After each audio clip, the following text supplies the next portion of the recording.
Help me welcome Carrie Joy Cooke to Sage Wisdom Presents. Carrie Joy is an Ekiana Buddhist practitioner who has studied Buddhism for 10 years and practiced with Risho Kosei Kai for 5 years. Raised in small town Oklahoma as a Southern Baptist preacher's daughter, she never imagined studying the Dharma with a Japanese Buddhist organization.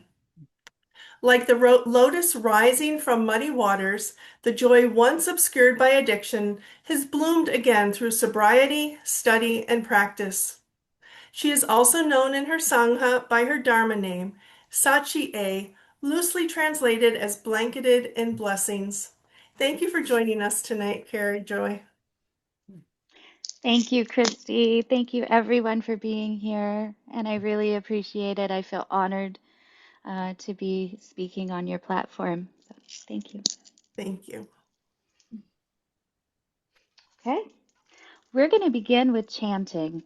I'm going to chant two chapters. They are not the normal two that we would do in a service, but I'm going to do these two because I think they relate directly to the talk. And I just couldn't quite bring myself to giving a Dharma talk or a talk like this without starting first with chanting and centering myself. So I hope you enjoy it. If you've never experienced something like this, just sit and let the sounds and the vibrations wash over you. I'm going to move my computer so you can still see me as I turn toward my altar here. Bear with me a moment. Thank you.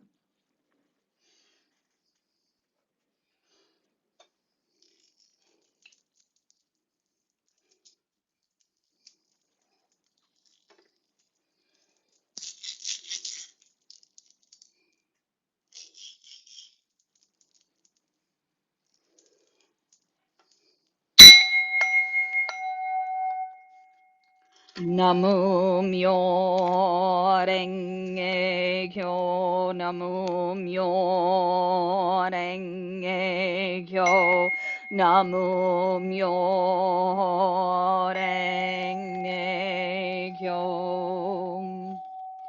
Let it be known that this place is indeed the place of the way. Here the Buddhas attain supreme perfect awakening. Here the Buddhas roll the Dharma wheel. And here the Buddhas enter parinirvana. Namu myo renge kyo. Buddham saranam gacchami. May we, with all living beings, deeply experience the great way and give rise to the supreme aspiration. Dhammam saranam gacchami. May we, with all living beings, embrace the riches of the sutras and make our wisdom as wide and deep as the sea. Sangham saranam gacchami. May we, with all living beings, guide the great community and be freed from all hindrances. We put our faith in the eternal Buddha Shakyamuni, great benevolent teacher, world honored one, the Tathagata, abundant treasures, witness to the Lotus Sutra, the separated embodiments of the Buddha in the 10 directions in the past, present, and future, the four great Bodhisattvas, superior practice, boundless practice, pure practice, and steadfast practice, the Bodhisattva, Mahasattvas, Manjushri, universal sage, Maitreya, and all other Bodhisattva, Mahasattvas, great Bodhisattva Nichiren, revered practitioner of the Lotus Sutra, founder Nikyo, great teacher of the One Vehicle, co-founder Miyoko, Bodhisattva of the Way of Compassion, the guardian spirits of Risho Kosei Kai, and the countless heavenly spirits in the 10 directions. May you all be present among us and know our deep devotion. Namo Myo Renge Kyo. The unsurpassed, profound, wondrous Dharma is rarely met in myriads of kalpas. Now we see, hear, receive, and embrace it. May we understand the foremost teaching of the Tathagata. The Sutra of the Lotus Flower of the Wondrous Dharma from Chapter 21, the Transcendent Powers of the Tathagata. After the Tathagata has passed away, those who can keep this sutra will know the causes and conditions as well as the proper sequences of the sutras taught by the Buddha and teach them according to their true meanings. Just as the light of the sun and the moon can chase all darkness away, so these people practicing in this world can bring living beings out of darkness and cause countless bodhisattvas to at last abide in the one vehicle. Therefore, after my passing, those who have wisdom, hearing that these virtues are beneficial, will receive and embrace this sutra. Such people, while on the Buddha way, will be firmly determined and have no doubts. Namo myo renge kyo, namo myo renge kyo, namo myo renge kyo. The Sutra of the Lotus Flower of the Wondrous Dharma from Chapter 25. The Bodhisattva, regarder of the sounds of the world as universal gateway. When living beings are beset by woes and burdened by countless pains, the wondrous wisdom power of the regarder of sounds can free them from the sufferings of the world. She is in full command of transcendent powers, having fully mastered the skillful means of wisdom. In the lands of the 10 directions there is no place she does not manifest herself. All the evil states of existence, those of hells, of hungry spirits, and of beasts, and the sufferings of birth, aging, illness, and death, she gradually brings to an end. Her true regard, pure regard, vastly wise regard, merciful regard, and compassionate regard are always emulated and ever revered.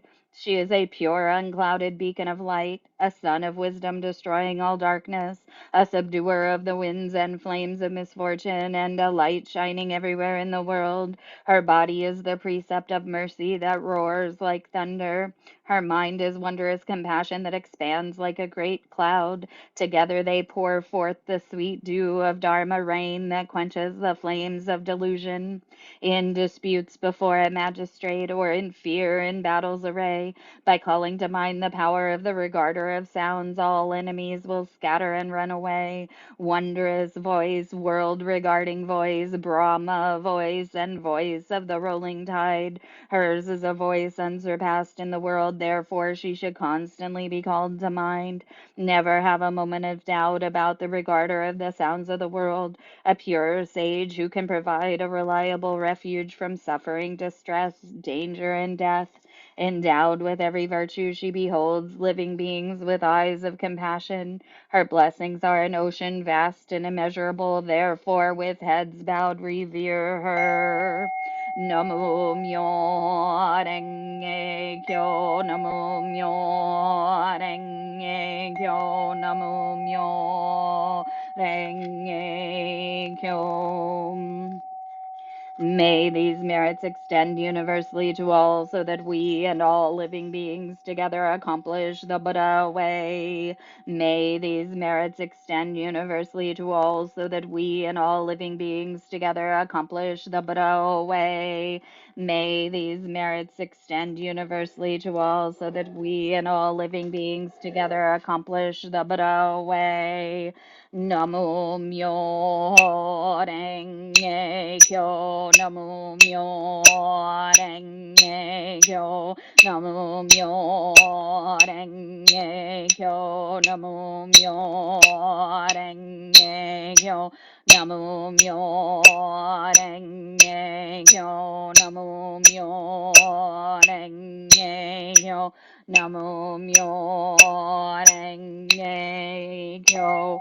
Namo myo renge kyo, namo myo renge kyo, namo myo renge kyo. Having respectfully recited the Great Vehicle Sutra of the Lotus Flower of the Wondrous Dharma, may we transfer its merits to and thus reciprocate the boundless compassion of the eternal Buddha Shakyamuni, great benevolent teacher, world honored one, the Tathagata, abundant treasures, witness to the Lotus Sutra, the separated embodiments of the Buddha in the 10 directions in the past, present, and future, the 4 great bodhisattvas, superior practice, boundless practice, pure practice, and and steadfast practice, the Bodhisattva Mahasattvas, Manjushri, Universal Sage, Maitreya, and all other Bodhisattva Mahasattvas, great Bodhisattva Nichiren, revered practitioner of the Lotus Sutra, founder Nikyo, great teacher of the One Vehicle, co-founder Miyoko Bodhisattva of the Way of Compassion, the guardian spirits of Risho Kai, the guardian spirits of Sage Wisdom Community, the guardian spirits of member families of Risho Kai, and the countless heavenly spirits in the 10 directions. We reverently offer and transfer the merits of this recitation to all our ancestors and all others who are recorded in our memorial registers, all those whose memorial day is today, and all those who have passed beyond, known and unknown to us, wherever they be, so that they may delight in the taste of the Dharma and quickly accomplish the wondrous fruit of supreme awakening. We earnestly pray that with the help of divine guidance and protection, all living beings may awaken to their Buddha nature and world peace may be achieved. Namo Myo Renge Kyo, Namo Myo Renge Kyo, Namo Myo Renge Kyo.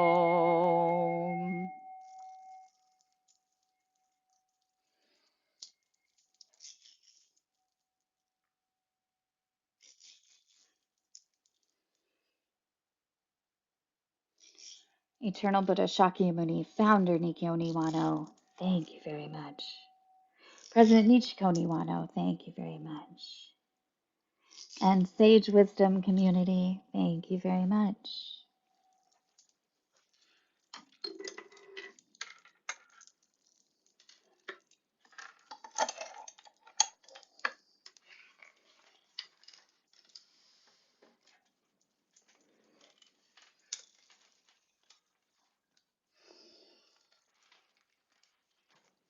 Sorry. Okay, thank you. Let's see. Good evening and happy Friday, everyone. Today, I want to talk about what it means to walk the Bodhisattva path, especially in these dark and challenging times that we find ourselves in. Let me start with a question that came up in my leadership training. When a member brings their problems to me as a leader in Risho Kosekai, whose problem is it to solve? This answer might come as a surprise. It becomes my problem. Not to fix for them, but to help them carry and transform. This is the heart of the Bodhisattva way. The universal laws we live by. The Dharma, the universal law, exists whether we believe in it or not.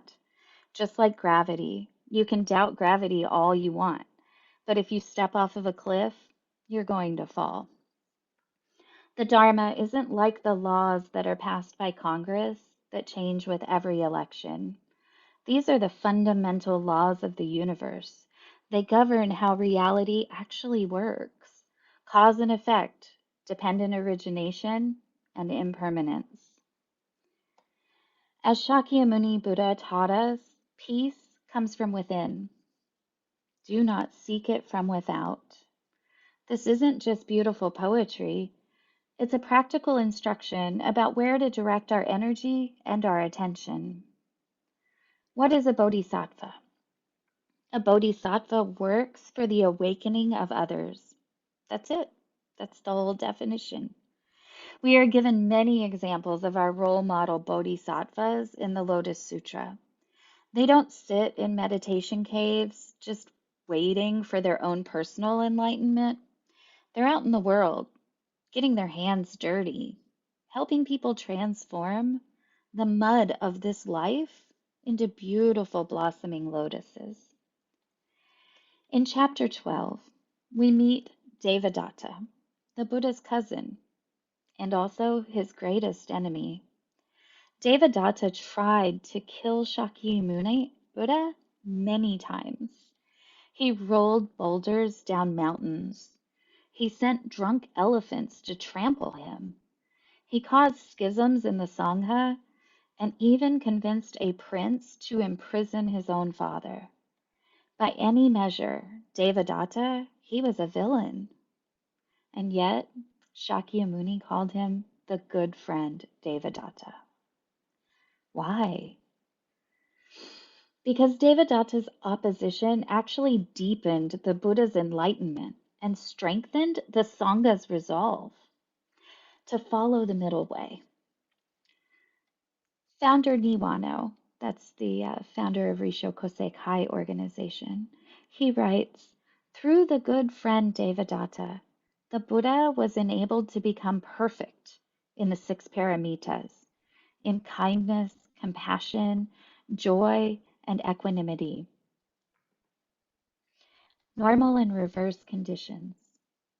This brings us to an essential teaching, the difference between normal conditions and reverse conditions. Normal conditions are the positive influences, the good teachers, the supportive friends, the inspiring texts, all that help us along the path. These are what we should actively seek out. But reverse conditions include things like persecution, slander, misfortune, failure, people who oppose us. These show up uninvited. And here's the key. Reverse conditions can become the fuel for enlightenment if we know how to use them. The late founder of Risho Kosekai, Nikio Niwano, teaches us not to seek out reverse conditions, because that would be masochistic. But when we encounter them, we must cope with them valorously through Mahayana enlightenment, using them to nourish our growth by thoroughly assimilating them. This is our practice, and we are to embody it. That's how I interpret assimilating them in this context. Think about your own life. Haven't your greatest periods of growth come through difficulty? That job loss that forced you to discover that you have new abilities? That relationship ending and teaching you about your own patterns? That illness that made you appreciate each and every healthy day? I know that there are several examples in my own life that I would have not chosen to encounter had I been given the choice. But because of each of these encounters, I have been guided to opportunities to change my life's trajectory and for spiritual growth. The Buddha tells us that Devadatta will eventually become a Buddha, named King of the Gods Tathagata. Even the greatest villain can attain Buddhahood. Why? Well, because everyone possesses the Buddha nature equally, making ourselves the light. So, how do we contribute to the peace and happiness of others in this chaotic world? How do we walk the Bodhisattva path? First, we must remember that all things are always changing. That's the law of transience. The difficult situation you're in today, it won't last forever. The person who seems impossibly stuck, they too can change. You yourself, you're not fixed in stone. Second, we must make ourselves the light of the Dharma. The darkness of this world needs our light. I love how this echoes both Buddhist teaching and the wisdom of the Hopi elders who tell us we are the ones we've been waiting for. Listen to these words from the Hopi prophecy. This is the hour. Where are you living? What are your relationships? Are you in the right relationship? Where is your water? Know your garden. It is time to speak your truth, to create communities, to be good to each other, and do not look outside of yourself for a leader. The elder continues, there is a river flowing, now very fast. Those who will be afraid will try to hold on to the shore. They will feel that they are being torn apart and suffer greatly. Know that the river has its own destination. The elders say we must let go of the shore, push off into the middle of the river, Keep our eyes open and our heads above the water. And also see who is in there with you and celebrate. The practice of self-reflection. The purpose of our practice is to improve our character, not simply to accumulate spiritual experiences or to feel good, but to become better human beings who can help others. This, in turn, does feel good, and we should enjoy that feeling without clinging to it or expecting it. Self-reflection is crucial. There is a more secure foundation available to you, but it depends on your willingness to take the medicine that is offered. Sometimes that medicine tastes bitter. Sometimes it requires us to look at parts of ourselves that we'd rather avoid. But this is how we grow. Stability of mind and world peace. Now, here's something that might surprise you. Why is it important that we keep our minds stable in a world of chaos? How does that contribute to world peace? What we hold in our minds is the cause of reality. In the Toltec teachings, which I studied before finding the Buddha way and continue to weave the two traditions and practices together, this is described as the dream of the planet, the collective dream. When enough of us hold fear, it manifests as violence. When enough of us hold greed, it manifests as exploitation. If you turn on the news or you scroll on your phone, you will find plenty of evidence in our current collective that it already contains an abundance of both fear and greed, showing up as violence and exploitation. But when we cultivate stability, compassion, and wisdom in our own mind, that ripples outward. Am I contributing to the chaos of the world by what I hold in my mind? Or am I offering peace to help uncover the pure land of the Buddha that is also already present here? We must believe, as my favorite teacher, Reverend Yoshizawa, and also Ted Lasso from TV, they both say, see it, believe it, and bring it into reality. This isn't magical thinking. It's recognizing that our consciousness shapes how we perceive and interact with the world, which in turn, it shapes the world itself. Not getting entangled. The Bodhisattva path requires that we stay engaged with the suffering in the world without becoming entangled in it.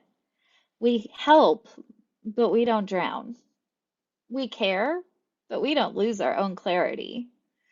Founder Niwano, in his commentary on Devadatta, explains the importance of the gentle approach versus subduing. He writes, the orthodox means of leading people to salvation is the gentle approach. The ideal state to which we aspire as practitioners of the Buddha way is Buddhahood. And our basic approach to instructing others must be the gentle approach of tolerance and compassion. Now, today, we prefer the word liberation over salvation, but the point of Founder is still the same. In order to help others liberate themselves with the medicine of the Dharma, our approach in teaching is gentle, tolerant, and compassionate.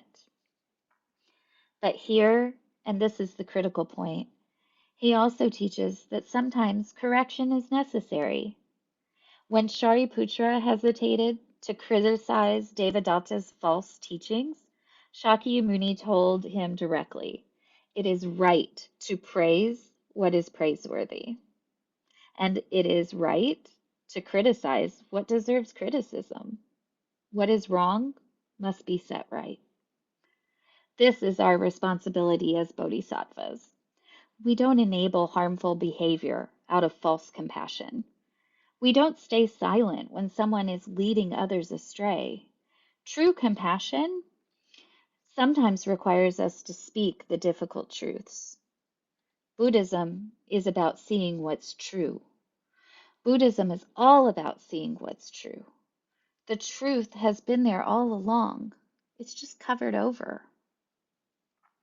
Awakening is the great uncovering, and it reveals peace of mind, equanimity, compassion, and joy. When we truly see, when we practice self reflection honestly, we discover something remarkable. The only difference between someone we call good and someone we call evil is how they direct their energy. As founder Niwano explains, even Devadatta's defilements could have been transformed into forces for good if he had applied them in a good direction through his actions. We all have the same Buddha nature. The only question is, are we revealing it or are we obscuring it? In these dark times, so, how do we as bodhisattvas nurture ourselves and practice in the darkest times of this saha or secular world, this world of endurance? We make ourselves the light of the Dharma. We practice the six perfections, which are generosity, discipline, patience, diligent effort, meditation, and wisdom. We use reverse conditions as opportunities for growth. We stay engaged without becoming entangled. We speak truth with compassion. We remember that we are not alone. We have good spiritual friends. We have the three treasures of the Buddha, the Dharma, and the Sangha.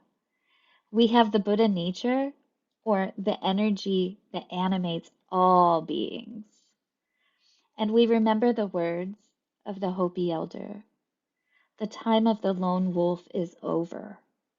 Gather yourselves. Banish the word struggle from your attitude and your vocabulary. All that we do now must be in a sacred way and in celebration. We are the ones we've been waiting for.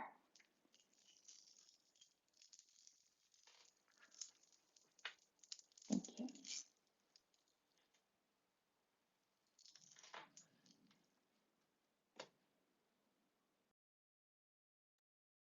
Thank you, Carrie, so much. That was just beautiful. I so appreciate you coming today and talking to us, sharing your wisdom and all of your amazing teachings. So thank you.